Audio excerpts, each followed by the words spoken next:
Nitin Gadkari joins us now. Gadkari ji, बहुत बहुत बधाई। सबसे पहले आपको पूछना चाहूंगी, आप कॉन्फिडेंट थे? Were there some nervous moments? Is this the result you expected? हाँ, मैं कॉन्फिडेंट था और 2 लाख से ज़्यादा वोटों से जीतूंगा और मेरी मार्जिन भी काफ़ी बड़ी है और मैं निश्चित रूप से नागपुर की जनता का मेरे ऊपर प्रेम है और ये प्रेम इस चुनाव के द्वारा उन्होंने व्यक्त किया और मैं बहुत अच्छे मार्जिन से चुनाव जीत रहा हूँ। Gadkari ji, many congratulations to you. आप पूरे रिजल्ट को किस नजरिए से देखते हैं? Do you see this is a pro Modi wave? Do you see this is a massive anti Congress wave? कैसे देखते हैं आप? देखिए, भ्रष्टाचार और महंगाई के खिलाफ जनता में तीव्र असंतोष था और 10 साल के कांग्रेस रेजिम से लोग परिवर्तन चाहते थे और नरेंद्र मोदी जी के नेतृत्व में भारत के जनता के मन में एक अपेक्षा निर्माण की गई। कांग्रेस ने और कुछ अन्य पार्टियों ने जातिवाद और सांप्रदायिकता का बहुत उपयोग किया, माइनॉरिटी को डराने की कोशिश की। उसके बावजूद भी विकास के राजनीति को मजबूत करने के लिए और देश की जनता ने नरेंद्र मोदी जी के नेतृत्व में भारतीय जनता पार्टी और एनडीए को बहुत अच्छा समर्थन दिया है। यह ऐतिहासिक जीत है और मैं आपको विश्वास के साथ बरखा जी बताना चाहता हूं कि हम हिंदुस्तान को भय, भूख, आतंक और भ्रष्टाचार से मुक्त करेंगे। सुखी, समृद्ध, संपन्न, शक्तिशाली हिंदुस्तान का सपना भी पूरा करेंगे और गांव, गरीब, मजदूर, किसान का विकास की राजनीति करके, कल्याण करके हम देश की तस्वीर को बदलने की नरेंद्र मोदी जी के नेतृत्व में पूरी कोशिश करेंगे। गडकरी जी, नरेंद्र मोदी जी गांधीनगर में बीजेपी के हेडक्वार्टर्स पर पहुंच चुके हैं। वी कैन सी दो शॉट्स ऑन द स्क्रीन। आपसे पूछना चाहूंगी इसलिए क्योंकि आप बहुत सीनियर लीडर हैं और आप एक मीडिएटरी रोल में भी रहे हैं। अडवाणी जी के रोल के बारे में आप क्या कहेंगे? माना जाता है उनको स्पीकर का रोल दिया जाएगा। देखिए, अब तो इसके बारे में चर्चा करना उचित नहीं है। कल हमारी 12:30 बजे पार्लियामेंट्री बोर्ड की मीटिंग है। उस मीटिंग के बाद हम लोग निश्चित रूप से हमारे नेता का चयन करेंगे और एनडीए की भी मीटिंग होगी और उसके बाद में आगे के फैसले पार्टी का, हमारा नेतृत्व और नरेंद्र मोदी जी के नेतृत्व में सब फैसले करेंगे। पर एक बात मैं आपको बताता हूँ, पार्टी में कोई नाराज नहीं है। मेरी कल ही अडवाणी से बात हुई, आज सुषमा से बात हुई और सब लोग बहुत खुश है और यह ऐतिहासिक जीत पार्टी को मिली है और मेरा विश्वास है कि हमारे हजारों लाखों कार्यकर्ताओं ने देश भर में जो परिश्रम किए हैं उन परिश्रमों को एक बहुत अच्छा यश मिला है और हम सब लोग बड़े आनंद में हैं और हमारी पार्टी यूनाइटेड है और ये जो अवसर हिंदुस्तान की जनता ने हमको दिया है उसका निश्चित रूप से उपयोग विकास में करके हम हिंदुस्तान के तकदीर को और भविष्य को बदलने की पूरी ताकत के साथ नरेंद्र मोदी जी के नेतृत्व में कोशिश करेंगे। गडकरी जी, क्या आप इस गवर्नमेंट, जो नया गवर्नमेंट, नया कैबिनेट आने वाला है, will we see you as a member of that? ये भी बात चल रही है that if Rajnath Singh joins the government then there will be a vacancy for the post of party president and we can see you returning to that post. देखिए, मैं अभी अध्यक्ष बनना नहीं चाहता। ये जो शानदार ऐतिहासिक सफलता मिली है ये राजनाथ जी के नेतृत्व में मिली है और उन्होंने पहले से इच्छा व्यक्त की है कि मैं पार्टी का अध्यक्ष रहूंगा और उनका कार्यकाल पूरा होने के लिए अब काफ़ी समय है और इसलिए नेतृत्व बदल करने का कोई कारण नहीं है और राजनाथ जी के और नरेंद्र मोदी जी के नेतृत्व में हम लोग आगे जाएंगे और ना मैं पार्टी का अध्यक्ष बनने के लिए इच्छुक है, ना मैंने कभी ये बात कही है। बाकी इसके बाद मेरे बारे में कभी भी मैंने पार्टी के ऊपर सौंपा है, पार्टी जो भी फैसला करेगी उसके बाद उसी के साथ मैं काम करूंगा। गडकरी जी, क्योंकि आप आरएसएस के करीब हैं, जरूरी सवाल है, आप नागपुर में हैं जहां आरएसएस का हेडक्वार्टर्स है, नई गवर्नमेंट पे आरएसएस का कितना इन्फ्लुएंस रहेगा? देखिए, ये बहुत बड़ी गलतफहमी है कि आरएसएस हमारे ऊपर इन्फ्लुएंस करता है। ये तो बात साफ है कि मैं आरएसएस का स्वयंसेवक हूँ और आरएसएस का विचार is a part of our life conviction. न संघ हमारे बीच में हस्तक्षेप करता है, न इस प्रकार हम लोकतांत्रिक पार्टी है, हम सामूहिक रूप से विचार विनिमय करते हैं। आपको पता होगा कि 2 दिन पहले राजनाथ जी, अरुण जी, मैं और नरेंद्र भाई हम 5 घंटे बैठे थे। इसके पहले मैं नरेंद्र भाई को मिला था, 2 घंटे मैं बैठकर उनसे बातचीत की। हम चर्चा करके हमारे पार्टी में लोकतंत्र के मार्ग से हम निर्णय करते हैं। हमारी पार्टी पिता पुत्र की और माँ बेटों की पार्टी नहीं है, ये लोकतांत्रिक पार्टी है और सबसे मिलकर बात होकर निर्णय होता है और आरएसएस हमारा रिमोट कंट्रोल नहीं है और कोई हमको रिमोट कंट्रोल से चला नहीं सकता। आरएसएस के लिए तो हम इतने शरण है कि हमको संघ जो कहेगा वो हम करेंगे, उनको कहने की आवश्यकता ही नहीं है। उनका इतना ही कहना है कि देश के हित में अच्छा काम करना चाहिए, यही उनकी अपेक्षा रहती है।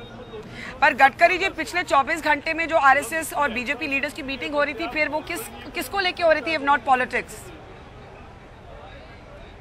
कौन सी मीटिंग चल रही है? मैं आज सुबह आरएसएस कार्यालय नागपुर गया था, भैया जोशी यहाँ है, सरसंघ चालक कई टूर पर है। कल रात को मैं सुरेश सोनी जी को मिला था, कोई मीटिंग नहीं हुई, कुछ नहीं हुई। मुझे लगता है ये मीडिया इतनी बातें अलग अलग प्रकार के, कभी सुषमा नाराज है, कभी अडवाणी नाराज है, कभी आरएसएस की मीटिंग चल रही है। मैं आपको इतना ही कहूंगा बरखा जी, ये सब बातें बेबुनियाद है और ना कोई मीटिंग चल रही, ना कोई नहीं। हमारी बात जब करनी तो आज सुबह मैं हवाई जहाज से उतरने के बाद संघ कार्यालय गया था और भैया जी जोशी के साथ 1 घंटा बैठा था और फिर घर में आया। आपसे पूछूंगी, how will the new government reach out to the Muslims of India, specially because in Nagpur you have been engaging with the Muslim voters. नई सरकार कैसे डील करेगी मुसलमान वोटर के साथ? देखिए, पहली बात है कि कांग्रेस पार्टी ने मुस्लिम समाज में डर पैदा करने की कोशिश की है। अब हमारी ये कसौटी है कि हम लोग ये डर जो है उसके बारे में उसको पॉजिटिव रूप में विकास के राजनीति में कन्वर्ट करें। और मैं आपके मार्फत देश के मुस्लिम समाज को बताना चाहता हूं कि हम जात पंथ धर्म भाषा के आधार पर राजनीति नहीं करेंगे।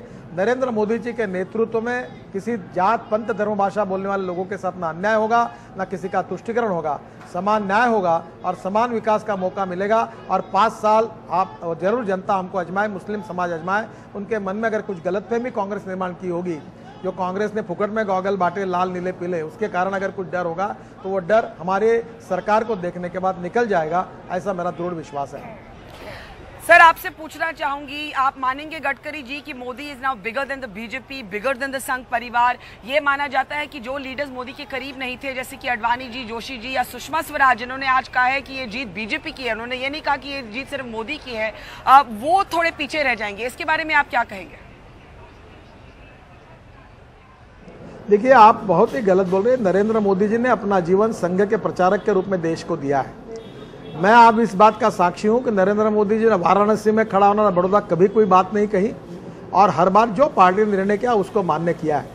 एक बात जरूर है, अटल बिहारी वाजपेयी जब लोकप्रियता के शिखर पर थे तो उनको पार्टी ने प्रोजेक्ट किया, फिर अडवाणी जी को प्रोजेक्ट किया, इस समय नरेंद्र मोदी जी को प्रोजेक्ट किया, मध्य प्रदेश में शिवराज जी को प्रोजेक्ट किया, छत्तीसगढ़ में डॉक्टर रमन सिंह को प्रोजेक्ट किया।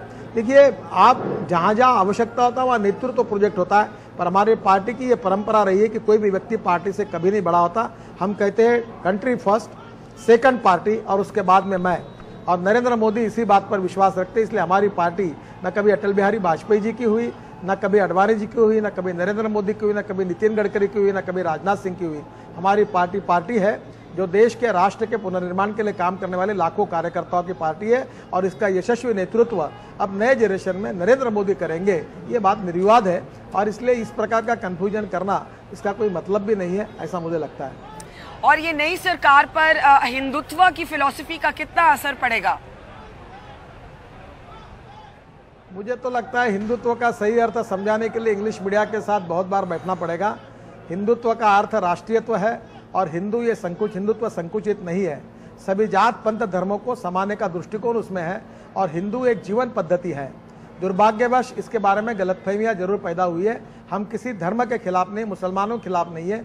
सबके साथ न्याय होगा और सबको समान विकास का अवसर मिलेगा। और 5 साल नरेंद्र मोदी जी के नेतृत्व में अनुभव आने के बाद जो कुछ गलतफहमियां ये जो शेडो सेक्युलरिस्ट लोगों ने खड़ी की है, जो मल्टी कम्युनल पार्टी है, जो कोई जात का सांप्रदायिकता का राजनीति करते हैं, उन्होंने जो गलतफहमी कुछ लोगों में मन में निर्माण की होगी, वो इस चुनाव के बाद नरेंद्र मोदी जी के नेतृत्व में हमारी सरकार चलने के बाद वो गलतफहमी निकल जाएगी, ऐसा मेरा विश्वास है। एक बहुत छोटा आखिरी सवाल, आपकी पहले कुछ टेंशन रहती थी मोदी जी के साथ जब आप अध्यक्ष थे संजय जोशी को लेकर, पुरानी बात हो गई क्या अब वो गडकरी जी? देखिए, ये बातें तो कब के समाप्त हो गई है। नरेंद्र मोदी जी के टीम का मैं भी एक इम्पोर्टेंट व्यक्ति हूं और निश्चित रूप से उन्होंने मुझसे काफी बातचीत की है। हम सब उनके पीछे खड़े हैं और एक टीम के रूप में हम आगे जाकर काम करेंगे और यही भारतीय जनता पार्टी की विशेषता है। पार्टी विथ ए डिफरेंस जो अडवाणी जो कहते थे, यही बात आज सब लोगों के सामने आएगी। चाहे दुनिया के कुछ लोग कितना भी कहते रहे, हम पूरी तरह से एकता के साथ देश के विकास की राजनीति को हम लोग उसी प्रकार से चलेंगे और उसकी विजन डॉक्यूमेंट भी हमने बनाया, मैनिफेस्टो भी है। और नरेंद्र मोदी जी के नेतृत्व में हिंदुस्तान को दुनिया के नंबर 1 की ताकत बनाएंगे, गांव गरीब मजदूर किसान का कल्याण करेंगे और विकास की राजनीति करेंगे। किसी जात पंथ धर्म भाषा के आधार पर किसी के साथ अन्याय नहीं होगा, सबके साथ समान न्याय होगा और सबको समान विकास का मौका मिलेगा।